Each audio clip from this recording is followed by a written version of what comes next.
What's up, guys? This is Bulva the Fell-Handed, and today we are on Fjords Standard Battle. The Greens have taken the western spawn, and the Reds have taken the eastern spawn.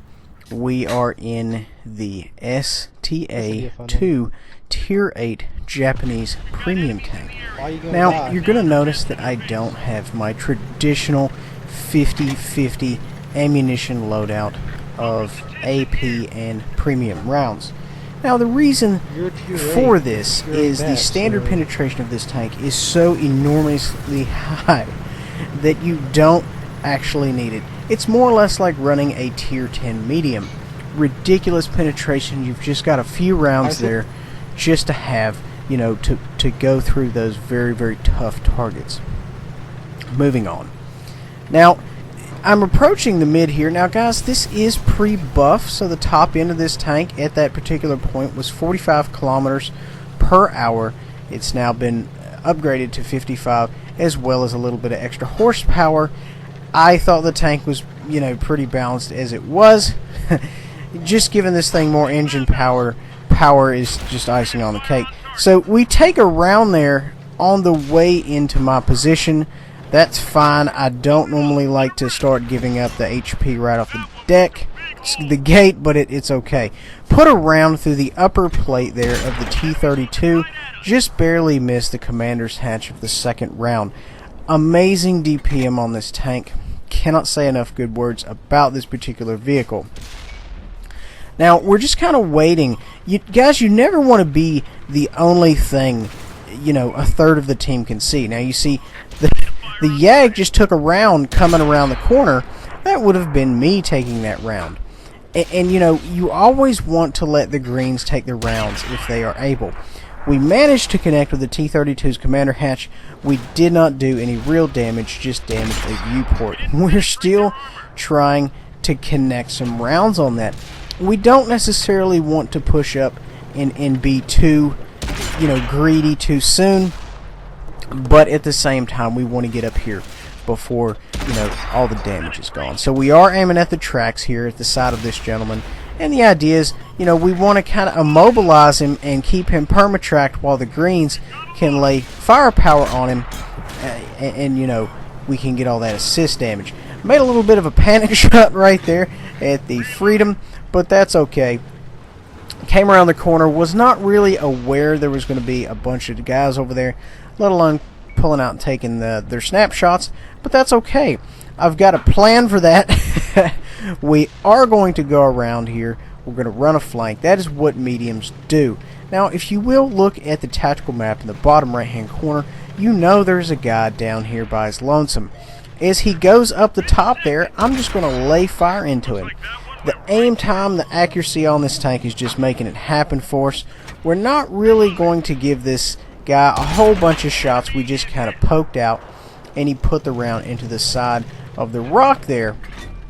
That being said, the IS looks like he has kind of disappeared off the radar. He's already made it up and hooked left into safety.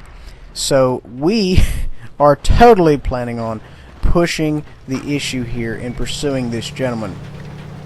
And, you know, you always, with these thin-skinned tanks, you always need to make sure that, you know, you are making moves when they are otherwise occupied. Either that or your peek-a-boom game better be on point. Now, I did just pull up and auto-lock that guy. And the reason being, I think I had a little bit of lag there, or brain lag. Probably brain lag.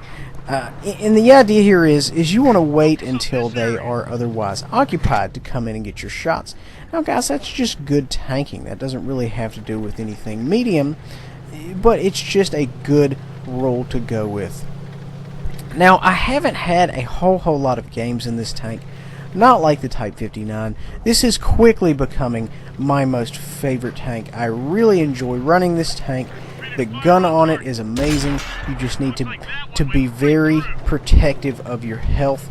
You need to really maximize what you get out of it. Kind of like min-maxing. You want to get the biggest bang for your buck. So as I'm rushing the Super P, he fires at me and misses. I am taking rounds from the right here. I'm not crazy about that, I have to be honest. I am going to circle jerk here, and essentially I did auto lock, but at that point I felt that the gun had such high penetration, and I even waited till I was at 90-degree angle, so I was very confident that I could penetrate that monster of a tank's armor at that range. Moving on, I did also at the time have to get into cover because I was taking rounds from their spawn, the gentleman who was just lit up there at J9, I believe, possibly a little earlier, a little up higher, excuse me, on the H line. So there's a Super P here, has eyes on me. I'm very nervous that he is going to punch my ticket, put a round in the side of little old me. I should have been to cover before that happened. I should have not taken that shot. That was foolish of me. If you're in the middle of the open there, and you have a red looking at you, instead of sitting there like a moron like I just did, taking shots, you need to make a mad dash for cover. Auto lock that guy and pull the trigger, hope for the best while on your way to cover. That would be the best thing to do in that particular situation. Give yourself a little bit of covering fire. Moving on. Now, as you can see, there's not really a whole lot going on as far as the greens are concerned. We have pretty much whipped the tobacco juice out of them. There's a little bit going on up there at B7, B8, and we're going to move up here and just see if we can't farm a little bit more damage. Now, the additional horsepower and the additional 10 kilometers an hour of top end would really help us right about now, but you know what? That's perfectly fine. We don't have the buff at this particular point, but that's okay. Now, guys, if you are interested in a Tier 8 premium tank, a medium, or let's say a pocket medium, you can also look at the FCM50T, the French tank. That thing has 212 standard penetration as well, if I am correct. So the only downside is the profile on that tank is massive. So it's 6 of one, half dozen the other. There's a clutch shot I made right there on the T32. I felt pretty confident my massive penetrating gun there would take care of it. Now, guys, if you look, this tank is more or less night and day from the actual STA-1. Gun-wise and everything. So you'll notice that I just bounced around off the side of this guy. I said, hold on a minute, let me go ahead and get a scope on this, because I am not crazy about bouncing rounds. Went ahead and pulled around his rear end, and you will notice that I completely waited till I was at a 90 before I fired. 3495, 1318 assist.